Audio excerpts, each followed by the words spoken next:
Assalamualaikum warahmatullahi wabarakatuh.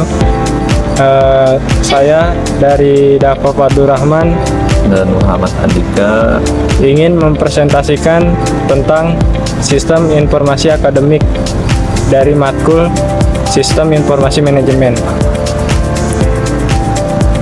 Dan yang pertama ini kita ada 4. Yang pertama adalah latar belakang. Dalam era digital saat ini, kemajuan teknologi informasi dan komunikasi telah memberikan dampak signifikan terhadap berbagai aspek kehidupan.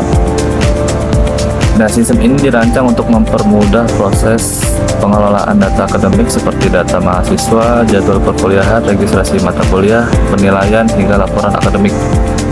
Dengan penerapan sistem informasi yang efektif, kegiatan administrasi dapat dijalankan lebih cepat, akurat, dan efisien.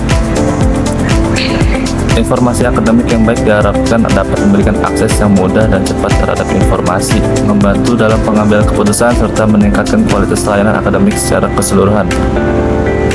Dan yang kedua, ada identifikasi masalah. Yang pertama, ketidakefisien dalam pengelolaan data akademik. Yang kedua, kesulitan dalam mengakses data secara real time. Yang ketiga, minimnya fitur keamanan data. Yang keempat, kurangnya keterpaduan antar fungsi atau modul sistem. Yang kelima, ada keterbatasan skalabilitas sistem. Yang ketiga, ada rumusan masalah. Yang pertama, ada bagaimana merancang dan mengembangkan sistem informasi akademik yang mampu mengintegrasikan data dari berbagai bagian secara efisien. Yang kedua, bagaimana menjamin keamanan dan privasi data pengguna dalam sistem informasi akademik. Yang ketiga, bagaimana mengoptimalkan performa sistem agar mampu menangani volume data yang besar tanpa mengalami penurunan kerja. Yang keempat, ada tujuan penyusunan laporan. Yang pertama adalah menjelaskan konsep dan fungsi sistem informasi akademik. Yang kedua ada mengidentifikasi permasalahan dalam pengelolaan data akademik. Yang ketiga ada mengusulkan solusi teknis dan rancang sistem yang efektif.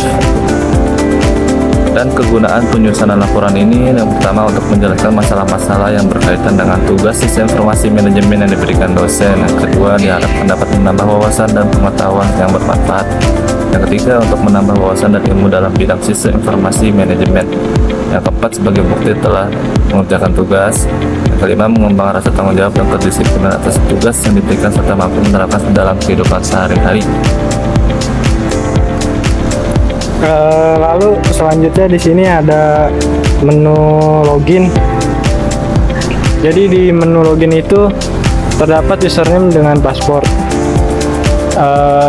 Kita masukkan username terlebih dahulu, yaitu admin, dan passwordnya admin juga. Setelah kebuka, ini menu tampilan tersebut. Ini menu tampilan dari aplikasi kami yang terdiri dari yang pertama itu ada mahasiswa, yang kedua dosen, ketiga user, lalu yang keempat mata kuliah, dan yang terakhir itu semester dan transaksi. Di sini ada data mahasiswa. Jadi di data mahasiswa ini kita terdapat NIM dari mahasiswa tersebut. Contohnya misalkan namanya Dimas. Terdapat alamatnya dari Jakarta dan jurusannya dari Teknik Informatika. Lalu yang kedua di sini ada Heri dengan NIM tersebut, alamat juga Jakarta, jurusan juga Teknik Informatika. Lalu selanjutnya ada dosen. Di sini kita terdapat beberapa kolom. Yang pertama itu kolom nomor, yang kedua itu kode dosen, yang ketiga ada nama, dan yang keempat ada alamat, yang kelima ada aksi. Lalu selanjutnya ada menu data user. Di menu data user ini kita bisa menambahkan user tersebut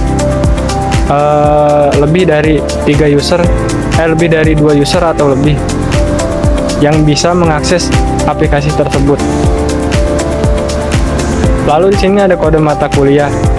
Di sini kita terdapat kolom-kolom seperti kode mata kuliah dengan kode tersebut 1001 dengan nama algoritma. Dan di sini juga terdapat kolom SKS. Kolom SKS ini terdiri 2 SKS dan 3 SKS tentunya. Lalu kita lanjut ke menu data semester. Jadi di menu data semester ini kita terdapat kode semester dan juga semester.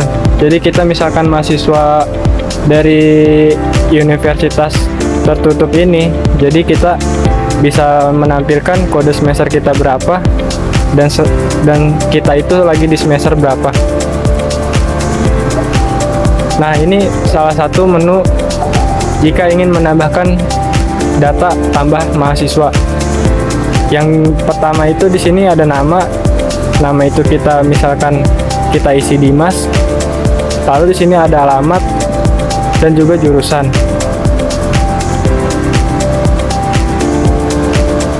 Dan di sini kita bisa menambahkan menu tambah dosen yang terdiri dari nama dan juga alamat. Seperti ini tampilannya. Dan yang ketiga ada tambah user.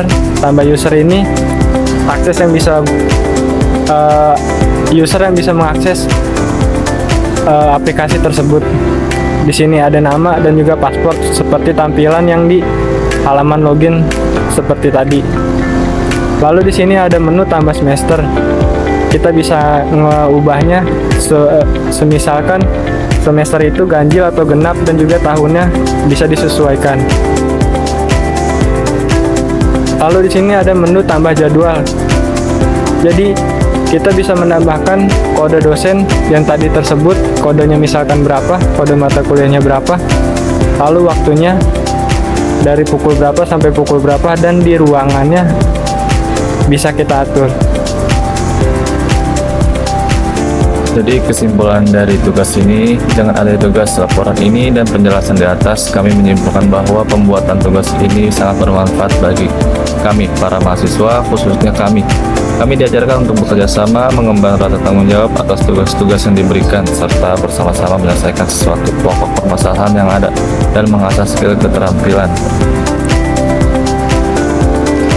Jadi kurangnya dari aplikasi kami tersebut, kami kurang bisa mengembangkan di menu user, dan menu user itu codingannya masih acak-acakan. Jadi kayak misalkan kita masuk di tampilan admin ya seperti tadi yang halaman login itu seperti tersebut. Jadi di menu user itu kita masih bisa mengakses tersebut. Jadi tampilannya masih sama dan masih acak-acakan. Mungkin kekurangan dari aplikasi kami itu seperti itu, Pak. Sekian dari kami, kurang lebihnya mohon maaf. Wassalamualaikum warahmatullahi wabarakatuh.